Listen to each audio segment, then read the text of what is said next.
Olá, estamos iniciando mais uma edição do Câmara Talks, o webinar da Câmara de Conciliação, Mediação e Arbitragem, Ciesp-Fiesp.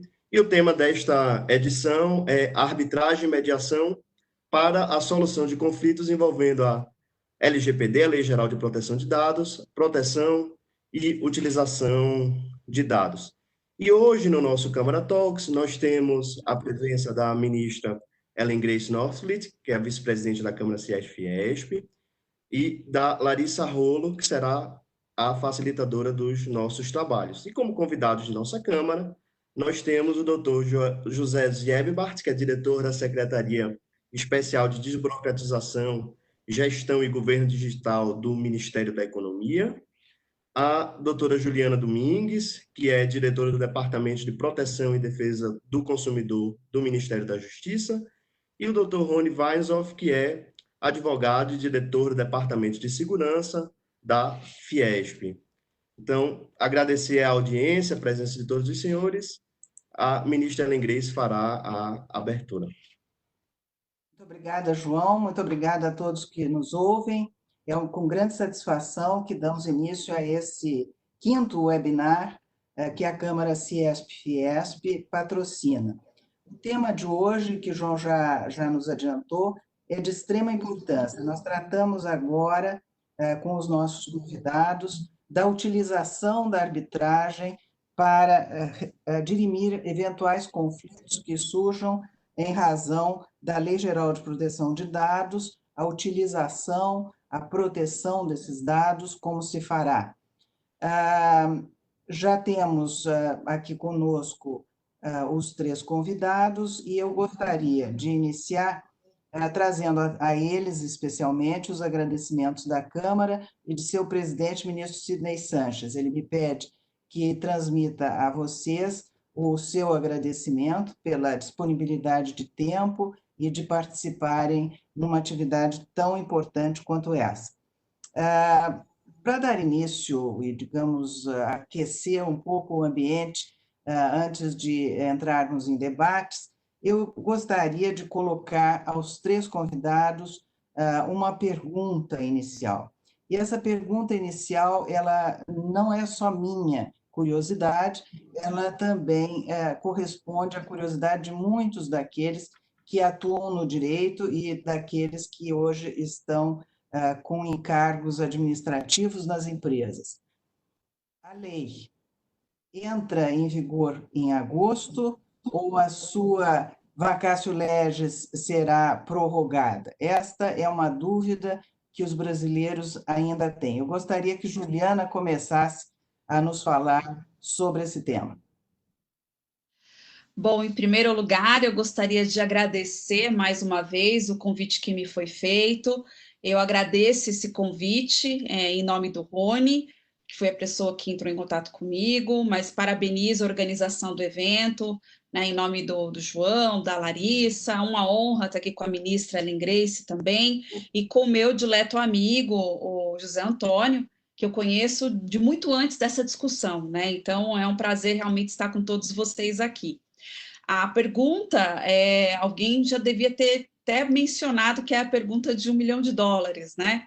É o que vai acontecer, né? Todos nós estávamos nessa ansiedade com relação à entrada em vigor, e eu queria voltar um passo atrás, né? Porque eu acho que é importante, nesse momento especificamente, eu acho que foi muito oportuna a proposta desse seminário, justamente porque estamos numa crise sanitária, uma pandemia, com um aumento exponencial do uso da internet, das plataformas digitais, e eu acho que vale muito a pena relembrar, né, que nós já temos também o Marco Civil da Internet, que trouxe um pouco essa exigência de consentimento para tratamento de dados pessoais, porém, na prática, nós não vimos, né, assim, grandes mudanças nos cuidados com a coleta de dados na internet. Especialmente quando nós vamos falar de cookies e de tecnologias similares. Então, na verdade, aqui eu visto um pouco também o meu casaco, né? Eu mudo o chapéu e volto a ser professora de Direito Econômico, de Regulação Econômica. Nós estamos falando de uma falha de mercado muito importante e estamos falando de assimetria de informação. Nenhum de nós aqui sabe exatamente quais são os dados que essas empresas, que essas plataformas, elas realmente têm, né, sobre as nossas atividades. E isso fica cada vez mais evidente. Por mais que eu estude o tema, e confesso que até fiz uma especialização em Colômbia, com programadores, eu era a única com formação jurídica, justamente para tentar entender. Eu tenho um grupo de pesquisa na USP de Direito e Inovação, então é um tema que me é muito caro, mas realmente existe uma zona cinzenta imensa.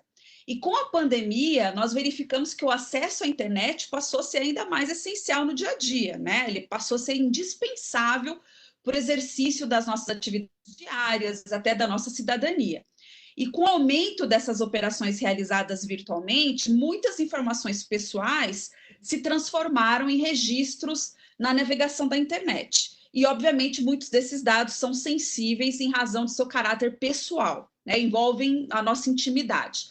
Então, apesar do Marco Civil da Internet ter instituído a exigência de consentimento expresso para a coleta de dados, lá no artigo 7º, acho que, salvo engano, no inciso 9º, a LGPD, ela regula de uma forma mais detalhada essa disciplina jurídica de tratamento a essas informações. Então, eu entendo particularmente que houve uma maior preocupação com a imposição de requisitos para o tratamento desses dados pessoais que vão além da boa-fé e de princípios como finalidade, adequação e transparência, né? E a LGPD instituiu também uma nova figura, a figura que todos nós estamos aguardando, que é a da Autoridade de Proteção de Dados para a fiscalização do tratamento de dados pessoais no meio digital. Então, a LGPD, ela inova ao instituir essa Autoridade Nacional de Proteção de Dados, que seria vinculada à Presidência da República, com autonomia técnica, né? Criando, inclusive, um Conselho Nacional de Proteção de Dados Pessoais e de Privacidade, que teria essa missão de criar uma orientação, fazer uma fiscalização e até aplicar a penalização, né, baseado na própria legislação, sendo uma regulação mais abrangente, né? Ela tem um maior detalhamento sobre os usos das informações e numa clara tentativa, a meu ver, mais uma vez, de coibir a ocorrência de abusos. Então, com a maior proteção de dados trazidas, né, assim, a proteção trazida pela LGPD, eu entendo que houve uma complementação entre o Marco Civil da Internet e a LGPD, criando uma esfera mais cuidadosa de proteção de informações pessoais na internet. Agora, com relação ao enforcement, né, quando a lei fala, ela menciona processo judicial para apuração de danos, nós temos um espaço aí de atuação das outras autoridades, inclusive das autoridades administrativas, como é o caso da atuação do Departamento de Proteção e Defesa do Consumidor do Ministério da Justiça, que eu sou diretora, né? Então, por exemplo, no âmbito da Senacom, nós tivemos recentemente um processo administrativo que condenou o Facebook, né, ao pagamento de uma multa em razão de compartilhamento indevido de dados dos usuários. Ao mesmo tempo, sabendo dessa situação toda e diante desse quadro da pandemia, né, que agravou com as medidas de isolamento social, todos nós passamos a usar mais as plataformas digitais, isso é um fato. Então, o que nós fizemos, né? Nós observamos que era necessário atrair esses agentes econômicos para um ambiente em que o consumidor pudesse também ter um acesso e tentar dirimir as suas questões consumeristas. E por que eu estou dizendo isso? Porque muitos falam, nossa, a Senacom está aplicando a LGPD, a Senacom está aplicando o Marco Civil da Internet. De alguma forma, os fundamentos realmente são aplicáveis, mas nós temos como base o Código de Defesa do Consumidor. Né? E aí eu entendo, e adoraria ouvir meus colegas, adoraria ouvir mais a ministra, eu entendo que realmente nós estamos falando de uma aplicação interdisciplinar do direito. Porque eu vou falar de defesa do consumidor, mas eu vou falar de responsabilidade civil, eu vou falar de direito à privacidade, e todos esses temas estão relacionados, né? Hoje nós temos 54 empresas cadastradas na plataforma do consumidor.gov.br, da Senacom, e esse número, ele está crescendo em razão de uma portaria, a número 15 de 2020, que foi editada com o objetivo de incentivar o cadastramento de empresas na plataforma, inclusive e principalmente essas do segmento digital. Né? E a nossa intenção era justamente tentar solucionar os conflitos de consumo de uma forma mais rápida, mais eficiente proporcionando essa interlocução direta entre o consumidor e o fornecedor nesse contexto de distanciamento social, né? Então, ela é uma ferramenta adicional e relevante para a autocomposição à distância desses conflitos consumeristas. E a nossa ideia é justamente evitar o movimento de judicialização dessas demandas, né? Como o consumidor.gov nessas áreas, o último andamento que eu tive desse setor específico mostra um índice de resolução médio de 88% das demandas, eu acho que é um instrumento muitíssimo importante, né, nesse movimento de desjudicialização, né, das demandas consumeristas. Agora, temos outros temas que podemos tentar discutir aqui, porque ainda sobra, né, um volume não desprezível, né, dessas reclamações. Nós estamos falando de 88%, mas o total são 168.400 reclamações.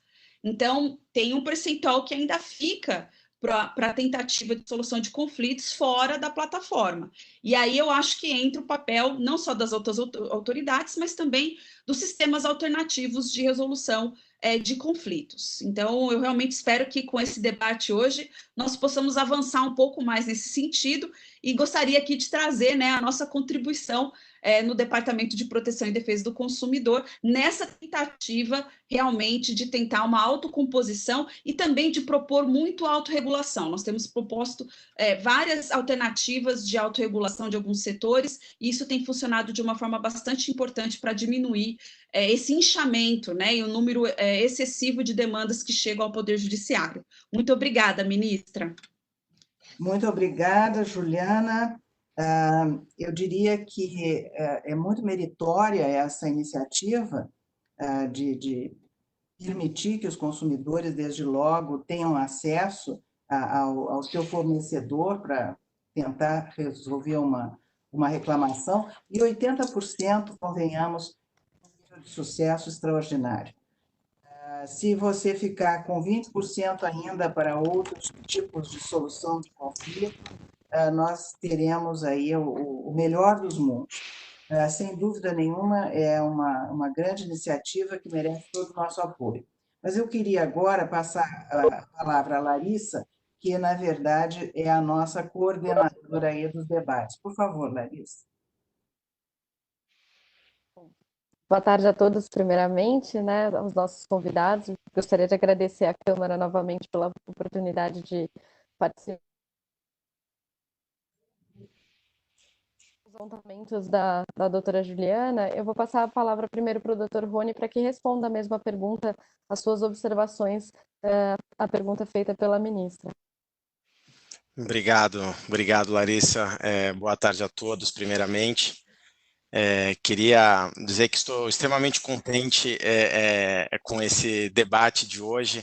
Então, queria agradecer imensamente, primeiro, ao João e aos meus demais colegas aqui, a Larissa, a Juliana, a Alzieba.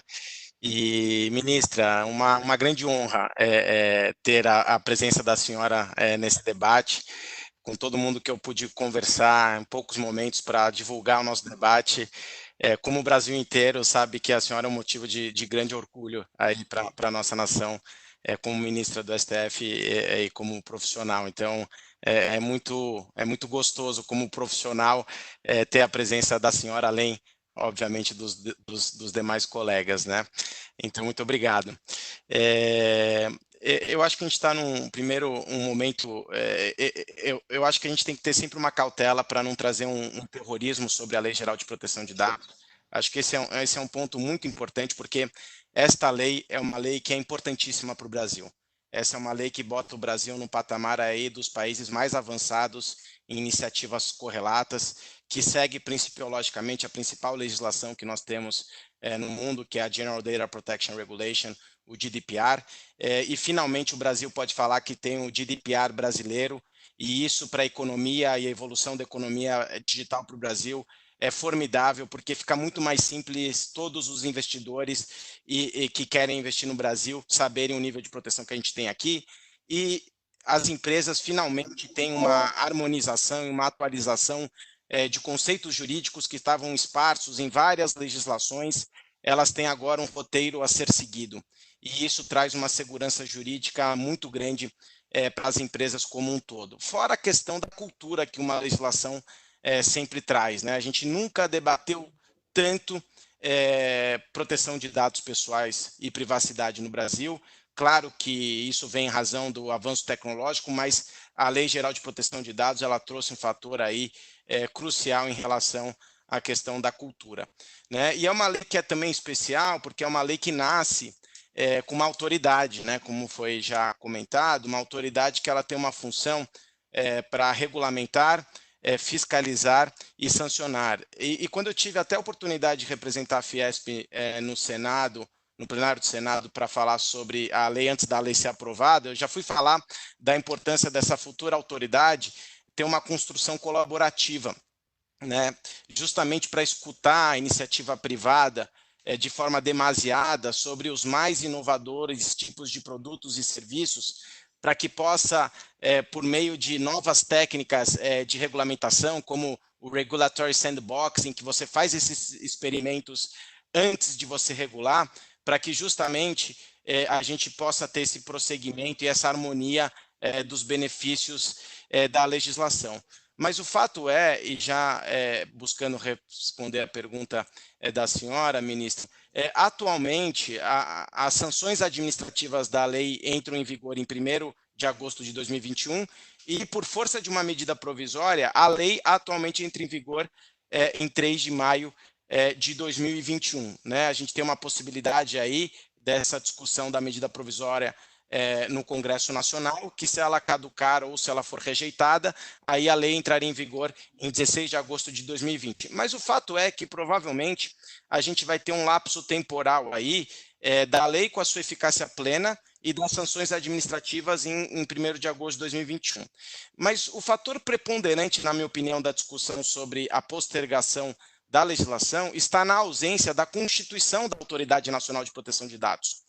E por quê? Porque existem vários artigos que são extremamente relevantes da lei, né, que dependem de regulamentação pela autoridade. Então, essa discussão, infelizmente, de se adiar a lei, ela vem antes da pandemia, ela vem justamente pela ausência de constituição desta autoridade tão necessária para trazer esta segurança jurídica que a lei pretende, que a lei nasceu para trazer essa segurança jurídica. Então, acho que o primeiro ponto aqui de ser enfatizado, e eu sei que a gente tem uma audiência super qualificada, além dos nossos debatedores aqui, é de ressaltar a importância da rápida constituição desta autoridade, porque a gente precisa da autoridade para regulamentar a legislação. E é um grande perigo de nós termos a lei com uma eficácia plena sem ela estar devidamente regulamentada por esta autoridade.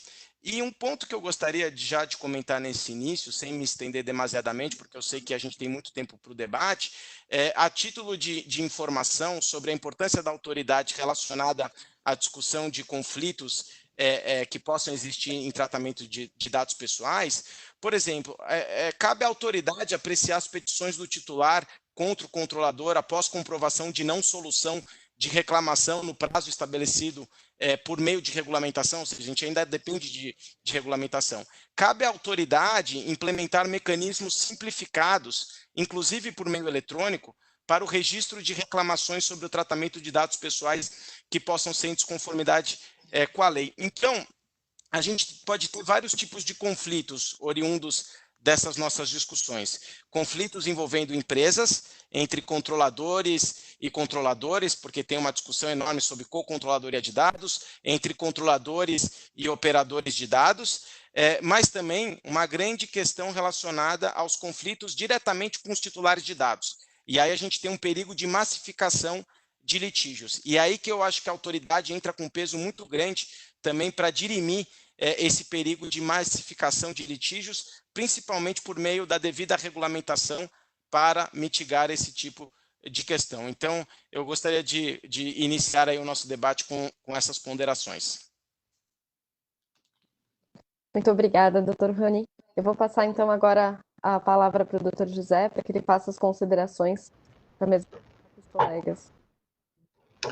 Boa tarde a todos, muito obrigado mais uma vez pelo convite, é um prazer estar aqui, muito obrigado aos membros da organização, a ministra Ellen Grace pela honrosa presença aqui e aos colegas também que estão participando aqui do debate.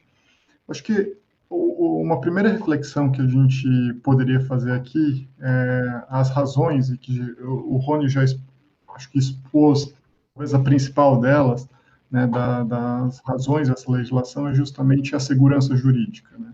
Num ambiente tão incerto, é fundamental que a gente tenha regras claras.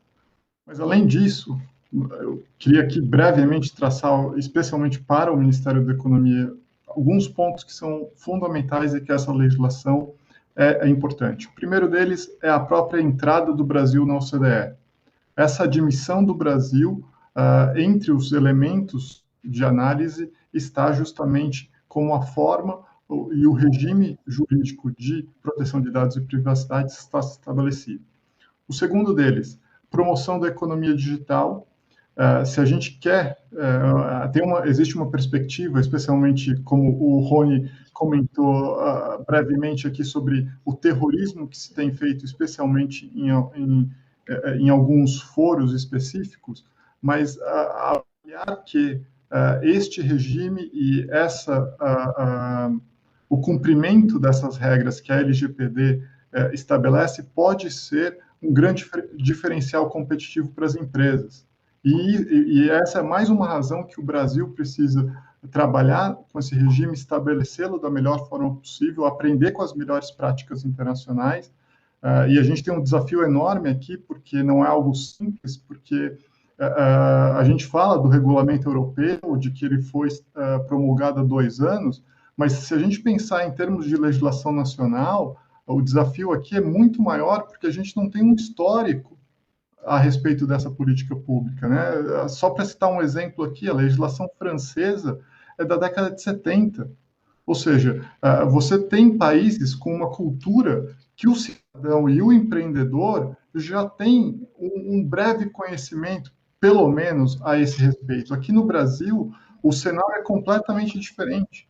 Então, esse também é uma preocupação que a gente precisa ter e entender que é um processo de implementação da política.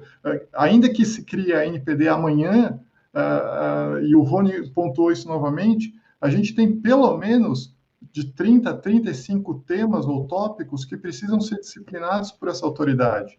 A forma como uma empresa operacionaliza ou manipula ou trata os seus dados no setor financeiro é de uma forma, no setor de saúde é de outra. Então, você ter os princípios que estão ali na lei não são suficientes para o dia a dia das empresas, para elas operarem as suas atividades ou, se pensarmos um pouquinho mais adiante, como desenvolver novos modelos de negócios. Então, esse desafio, de fato, é fundamental que a gente tenha isso em mente e consiga desempenhar da melhor forma possível. E aqui, olhando também de um outro ponto adicional, é a transformação digital dos serviços públicos. Essa aqui é uma meta do governo federal e aqui a gente, no Ministério da Economia, tem trabalhado para isso, para entregar um sistema, um governo digital que sirva ao cidadão. E não o cidadão que sirva ao Estado. Quer dizer, inverter essa lógica para que a gente possa, de fato, facilitar e criar mecanismos de comunicação e acesso a esses serviços de modo mais facilitado. Isso se torna ainda mais premente num contexto de pandemia. Ou seja, a nossa meta aqui era muito clara de entregar 1.000 serviços digitais. E a gente já tem feito ali mais de 750 serviços até a data de hoje. Ou seja, todas essas questões reforçam a necessidade de que o Brasil tenha um regime de proteção de dados robusto e eficiente. E é fundamental, por isso, que a gente tenha uma autoridade que ela pense em pelo menos 3 grandes esferas de atuação. Uma esfera normativa, como eu disse, que estabeleça as regras do jogo, que o cidadão e o empreendedor saibam qual é a disciplina que ele deve atuar. Uma segunda esfera de diálogo institucional, que é fundamental nesse momento. A Juliana mencionou com a Senacom, mas eu diria ainda mais com, por exemplo, os ministérios públicos estaduais, os Ministério Público Federal, eu tenho um passado na defesa da concorrência, e eu posso dizer que esse diálogo institucional entre o CAD e os ministérios públicos foi fundamental para a melhoria da persecução de cartéis no país. Ou seja, essa necessidade de diálogo institucional dessa futura autoridade é fundamental. E, naturalmente, uma terceira área de disseminação da cultura da proteção de dados, que, novamente, nesse momento, é fundamental que a gente não só estabeleça as regras, mas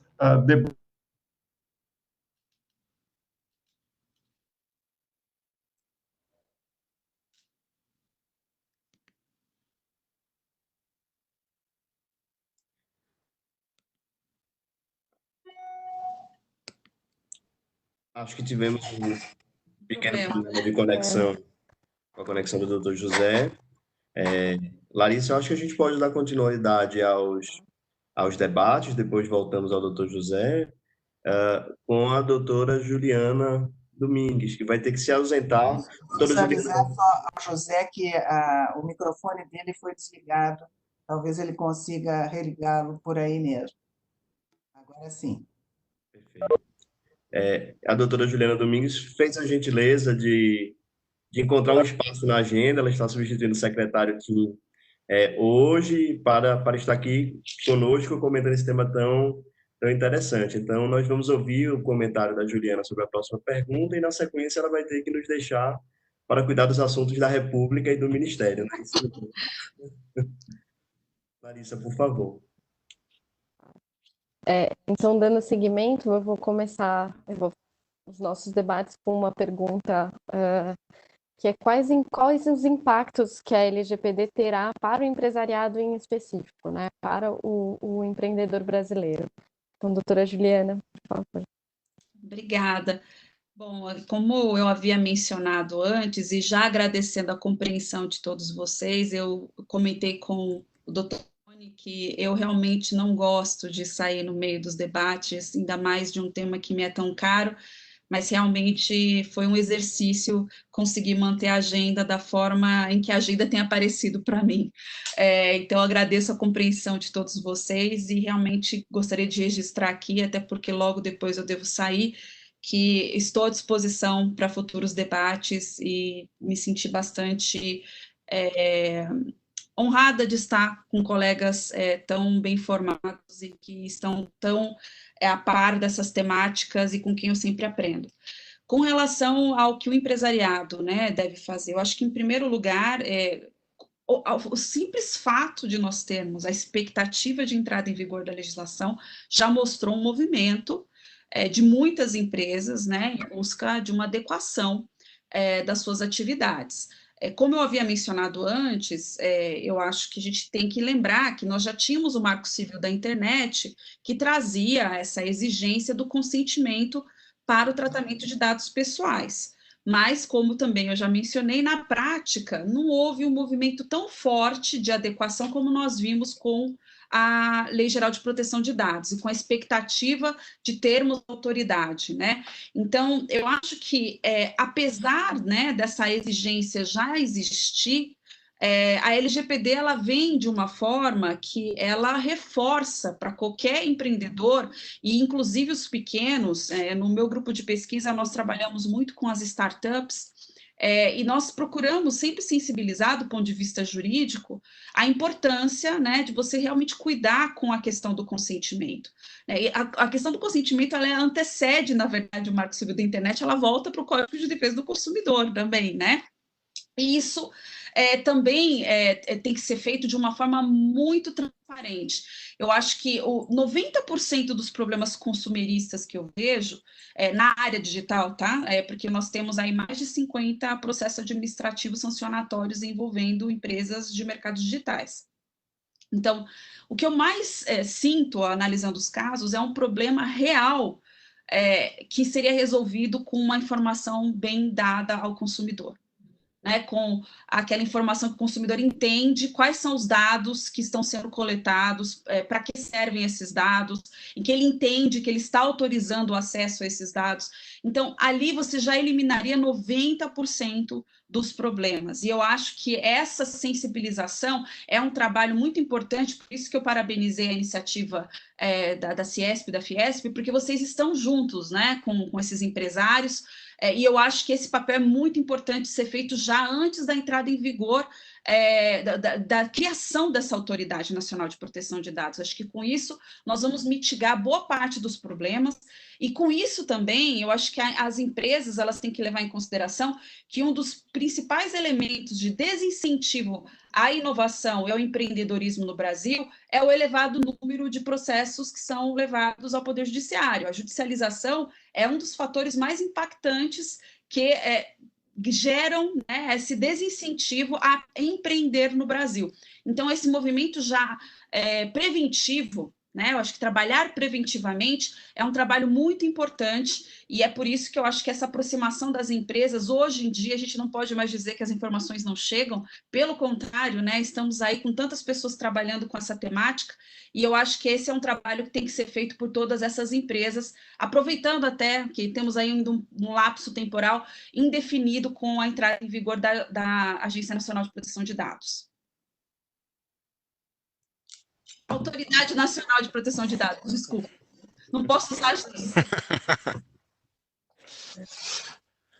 Eu queria, então, agradecer à doutora Juliana, que, por questões de agenda, precisará se ausentar, e passar a palavra, então, agora para o doutor José, que foi naquele momento interrompido pela conexão, até se o doutor quiser realizar seu pensamento quanto a outra pergunta. Obrigado, Larissa. Peço desculpas pela interrupção aqui, o detalhe tecnológico, né? Basicamente, só para encerrar aquele primeiro comentário, é de que a perspectiva de que a autoridade ela tenha pelo menos 3 grandes esferas de atuação, especialmente nesse início de estabelecimento do regime de proteção de dados, né? Uma atuação, uma primeira esfera normativa, para que dê e estabeleça as regras do jogo para o empreendedor e para o cidadão. Uma segunda, de diálogo institucional, que, diante da multiplicidade de atores que temos hoje no Brasil, é fundamental que a autoridade abra um diálogo, por exemplo, com os ministérios públicos de todo o país, especialmente já sabendo que a estrutura da autoridade será muito provavelmente enxuta.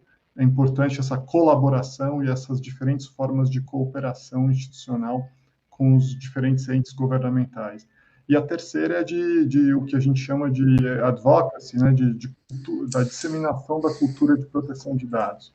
Né, esclarecer para o cidadão, né, por meio da elaboração de guias, de orientações. Se a gente olhar a experiência internacional, tem muita coisa a esse respeito, por exemplo, com relação ao processo eleitoral, a Autoridade de Proteção de Dados de Singapura e da Irlanda produziram extensos e detalhados guias sobre o processo eleitoral e o impacto disso para os candidatos em meio ao processo político, aos partidos políticos e a todo o sistema eleitoral como um todo. Então, é importante que, especialmente se tivermos a vigência da legislação agora em agosto e o processo eleitoral para os governos municipais em outubro, é importante que a gente também já esteja com esse tema em discussão para que a gente não tenha maiores problemas e maiores dificuldades.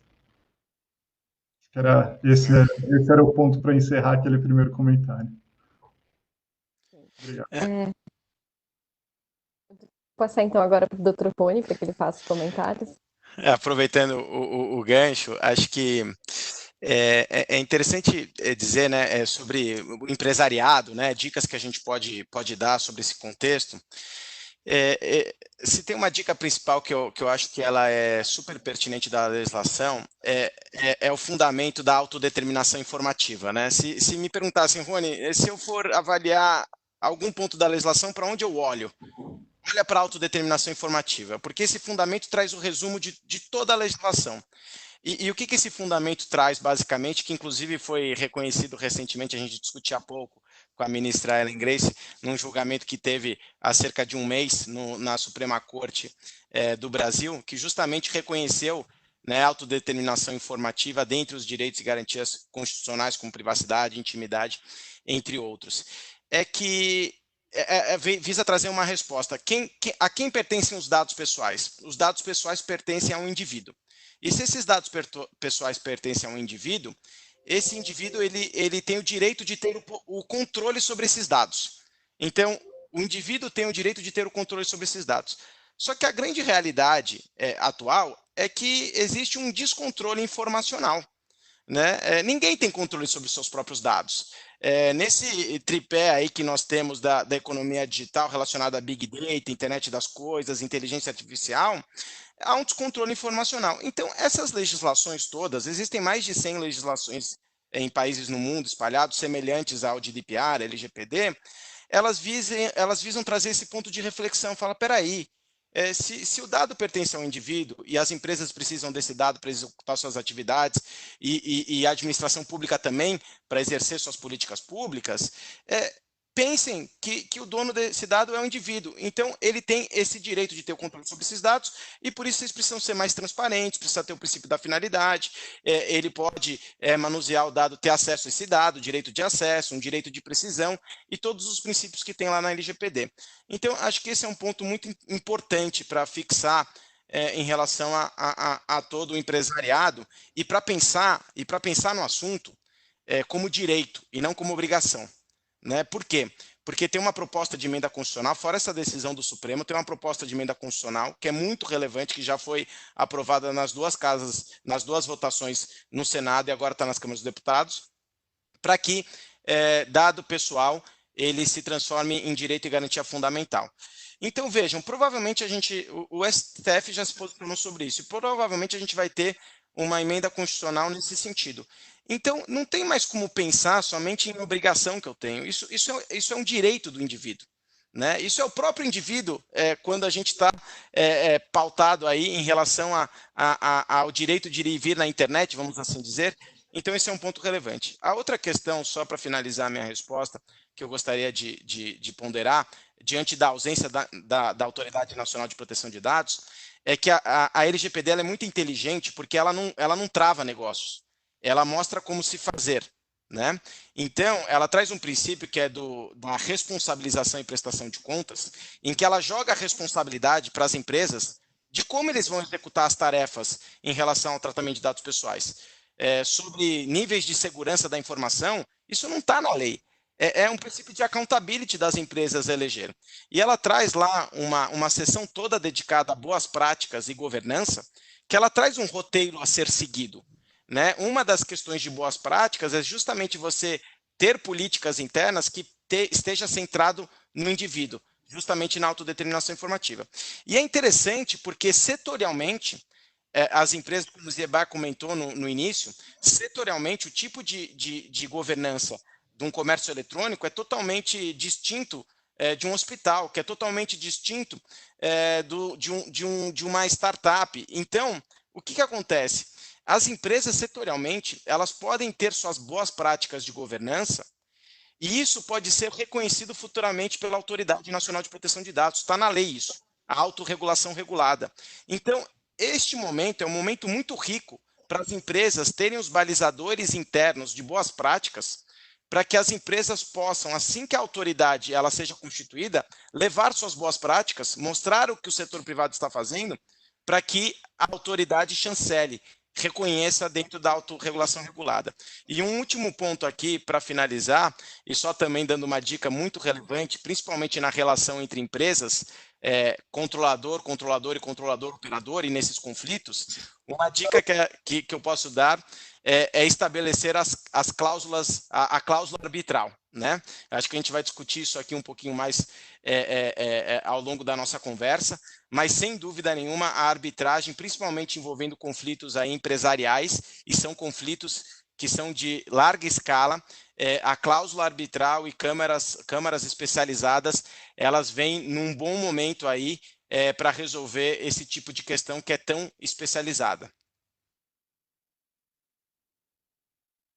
Obrigada, doutor Rony. Puxando da sua pergunta, do seu comentário já, na verdade, eu vou fazer a próxima pergunta, que é possível a utilização de mediação ou de arbitragem para eventuais conflitos relacionados ao tratamento de dados. Então, eu vou passar de novo a pergunta para o doutor Rony, para que ele siga nessa linha de raciocínio. Quer que eu passe para vocês e depois eu comente? Como você preferir, Rony. Começa você, então, depois eu vou. Eu já falei agora bastante, deixa eu passar a bola. Então, tá bom.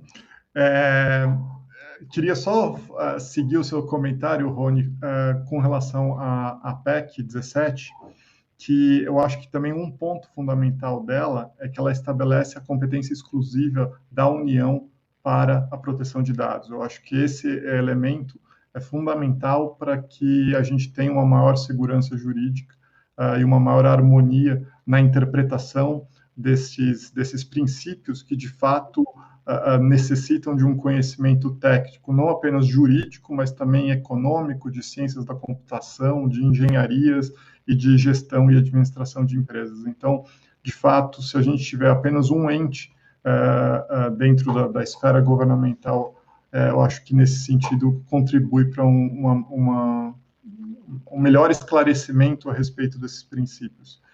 Com relação à resolução de conflitos e a busca de sistemas alternativos, eu acho que ela é não só importante como necessária, né? Eu acho que a Constituição, e se a gente olha a experiência internacional, nós fizemos aqui no Ministério da Economia um estudo comparado de 45 países, né?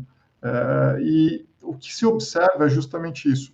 Aqueles que tiveram e olhando aqui especialmente para os nossos conterrâneos latino-americanos, né, especialmente Argentina, Uruguai e México, que tem um sistema bastante robusto, mas também olhando para a Europa, um dos grandes desafios essa é uma legislação que abarca todo e qualquer setor econômico. Então, essa eu acho que é uma primeira perspectiva que a gente utiliza para esclarecer que, às vezes, aquele que nunca ouviu falar sobre LGPD fala, não, mas isso é só para o setor de tecnologia, para essas grandes empresas de tecnologia.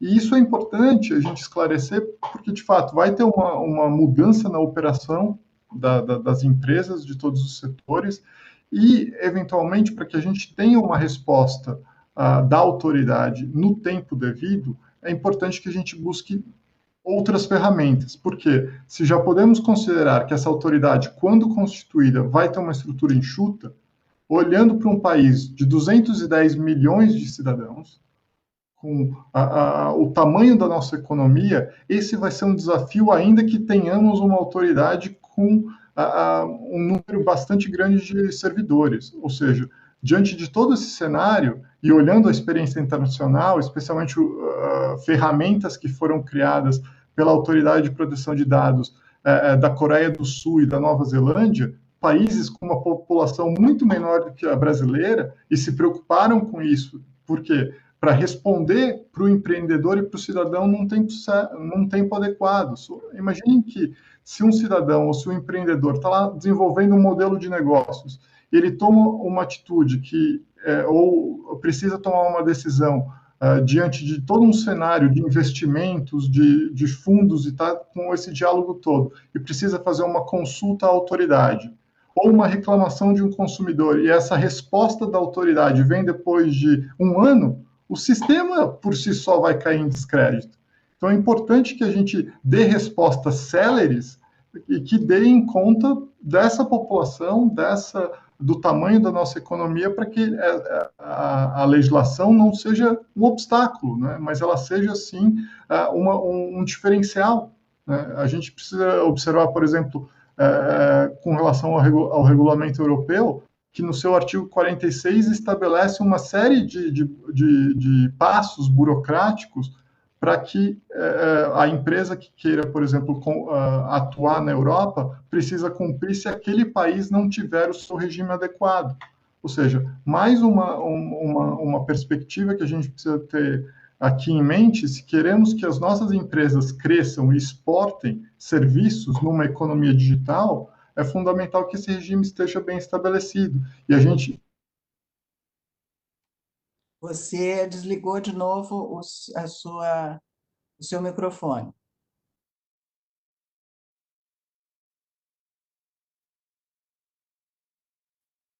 Acredito que o doutor José esteja enfrentando novamente uma certa dificuldade de conexão. Agora sim, voltou. Ó. José, agora você pode falar que nós estamos te ouvindo. Não? Acho que agora ele não nos ouve. Passar então para o doutor Rony comentar sobre esse assunto. Assim que o doutor José voltar, quando o doutor Rony finalizar sua resposta, a gente passa novamente para ele. Combinado. Eu acho que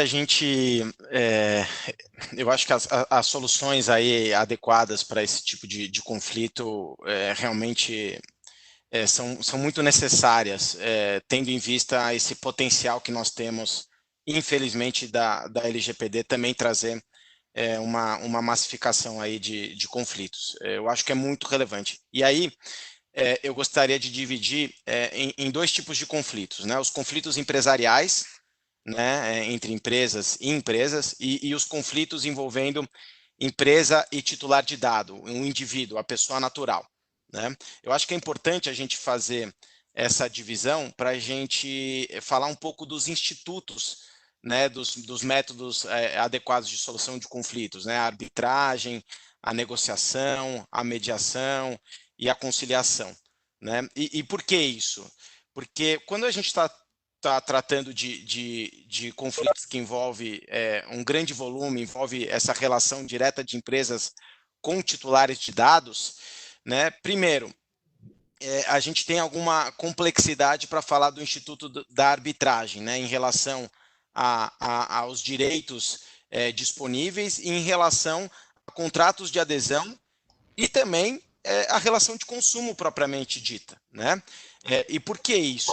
Né? Porque a legislação ela traz de forma clara, né, que há uma nulidade de cláusula que determine a utilização compulsória de arbitragem em relação de consumo, e o STJ já se debruçou bastante sobre esse tema, no sentido em que não se admite, né, a cláusula arbitral, né, justamente em razão dessa hipossuficiência do consumidor, né, como um todo, em relação a aceitar isso, entender isso, que é uma arbitragem, aceitar, mas sim, depois, né, se o consumidor, existindo o conflito, se o consumidor quiser aceitar a arbitragem, aí existe essa possibilidade, né?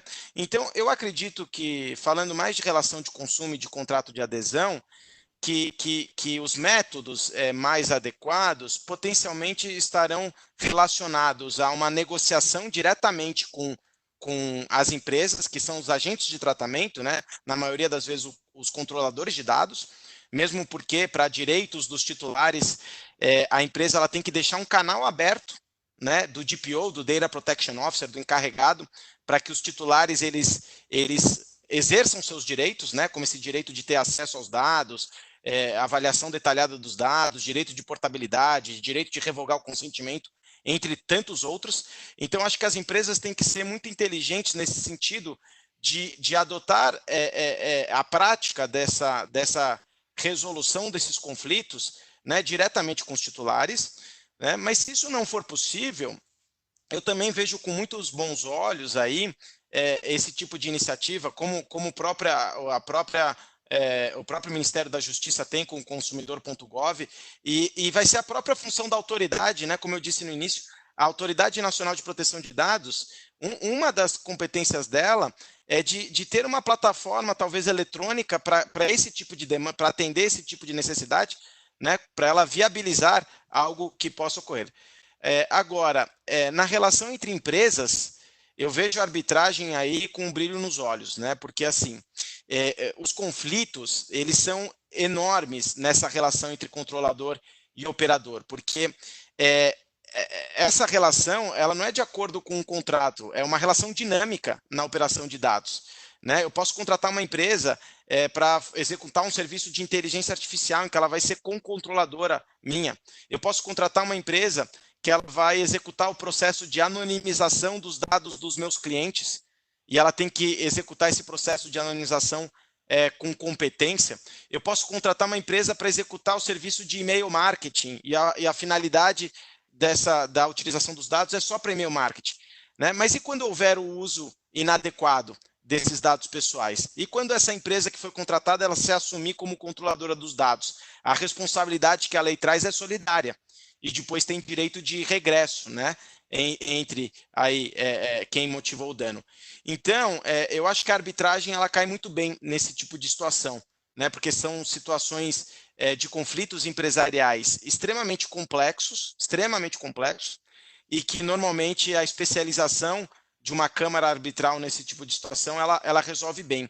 E eu diria mais, quando você tem um incidente, um vazamento de dados pessoais, por exemplo, né, e esse vazamento ocorre no operador dos dados, ou seja, naquela empresa contratada para operar os dados em seu nome,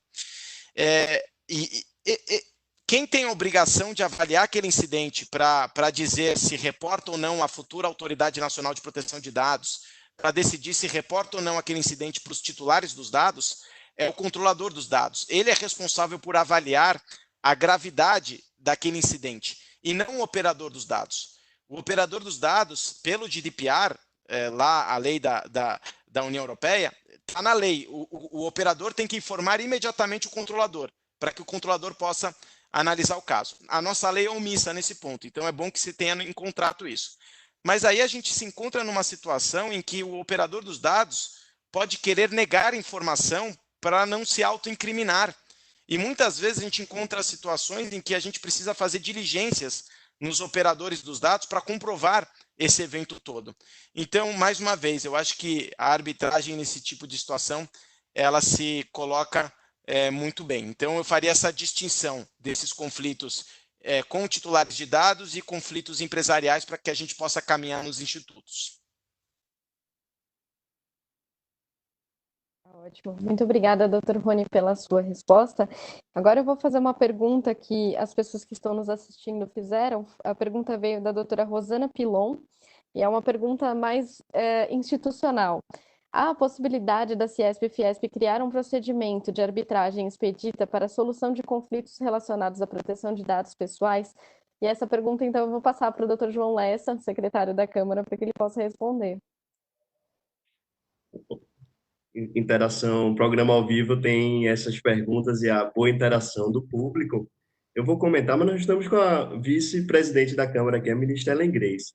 É claro que o tema de proteção de dados, todos esses contratos, esse risco operacional que o Dr. Rony colocou, é claro que isso está no nosso radar, está na nossa visão de atuação, de mercado. É um campo novo, quanto mais bem regulamentado, quanto mais sedimentar, é natural que surja o espaço para atuação tanto da arbitragem, né, entre os controladores, co-controladores, todo esse grupo de contratos empresariais, quanto da mediação, não é, como uma ferramenta sempre de construção de alternativas negociais. Por sinal, nós estávamos, antes de começar o programa aqui, ministra Ellen Grace, doutor Rony, conversando justamente sobre essas oportunidades e a importância deste tipo de discussão, como nós estamos trazendo, e também da atuação da Câmara Ciesp e Fiesp em relação à proteção de dados, porque é um tema muito caro à indústria, ao empresariado, a quem está pensando no desenvolvimento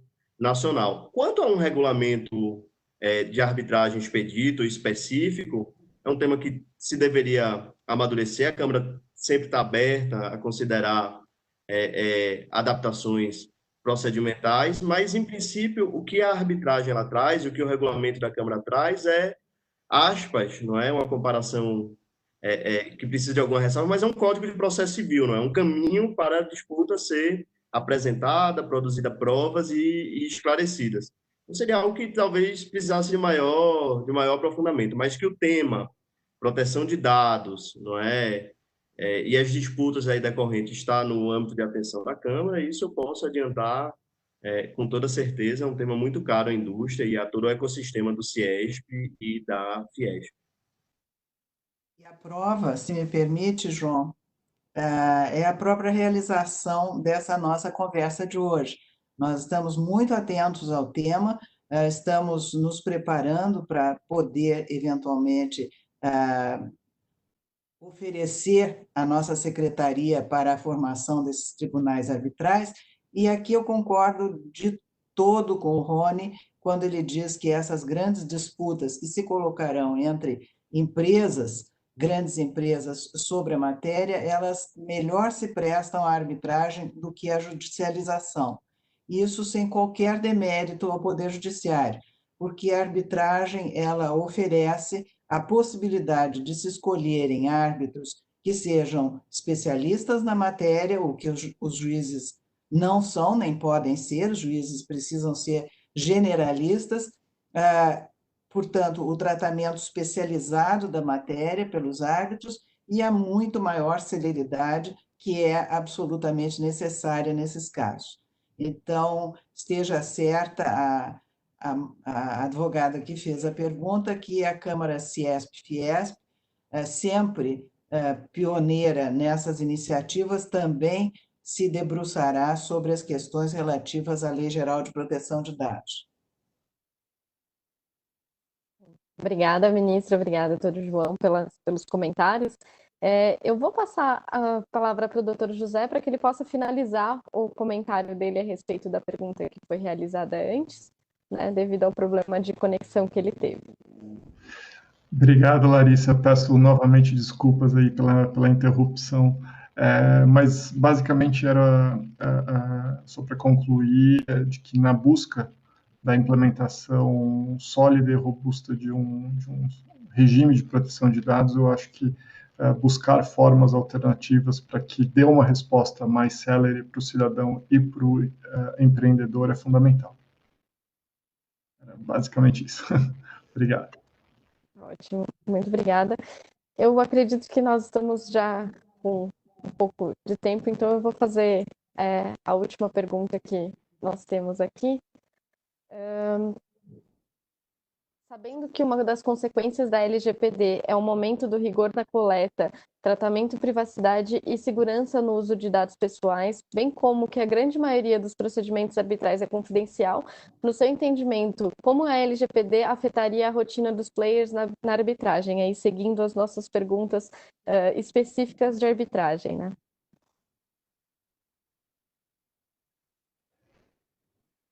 Doutor José, se o doutor... Pode ir, Rony, pode ir. Tá bom. Eu acho que acho que é mais um motivo, né? A pergunta ela demonstra mais uma razão da eleição da arbitragem, justamente em razão da confidencialidade inerente ao procedimento arbitral e a delicadeza que tem os assuntos que são tratados quando você tem um conflito empresarial desse tipo de situação extremamente grave, né? Envolvendo não só as atividades de tratamento dos dados dos indivíduos, mas as próprias questões corporativas e empresariais nesse sentido. Então, eu acho que a pergunta justifica mais uma vez, né, uma das razões pela eleição da arbitragem.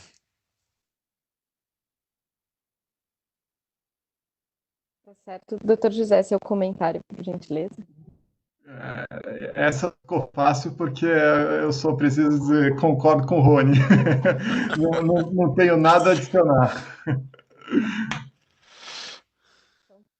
Ok, eu gostaria de agradecer a todos pela participação. Eu vou passar agora a palavra para a ministra Ellen Grace, que ela possa dizer algumas palavras de encerramento. Basicamente, Larissa, é para agradecer a participação dos nossos ilustres comentaristas, Dr. Rony Weinzoff, Dr. José Zibart e a doutora Juliana Domingues, que precisou se ausentar. Novamente, a Câmara, com essa webinar, pretendeu colocar um tema de atualidade, um tema à disposição do público. Nós seguimos recebendo as informações de vocês, as curiosidades, as indagações e as sugestões para novos programas. Desde já, muito obrigada a todos, parabéns ao João Lessa pela organização, parabéns à Larissa pela condução dos trabalhos. Muito obrigada. Muito obrigado, então. Essa foi mais uma edição do Câmara Talks. E na próxima semana, o Câmara Talks continua e a discussão será sobre a arbitragem internacional e a escolha da lei aplicável à disputa. E nós teremos também grandes convidados, grandes nomes, o professor Cláudio Finkelstein, professor da PUC, advogado, o professor Hermes Marcelo Huck, conselheiro de nossa Câmara e professor da Universidade de São Paulo, e a professora Nádia Araújo, advogada, professora da PUC do Rio de Janeiro. Então, será também uma tarde de muita troca, muito aprendizado. Contamos com a presença de todos vocês. Até lá, com o nosso muito obrigado. Uma boa tarde. Obrigado, boa tarde. Obrigado, boa tarde a todos.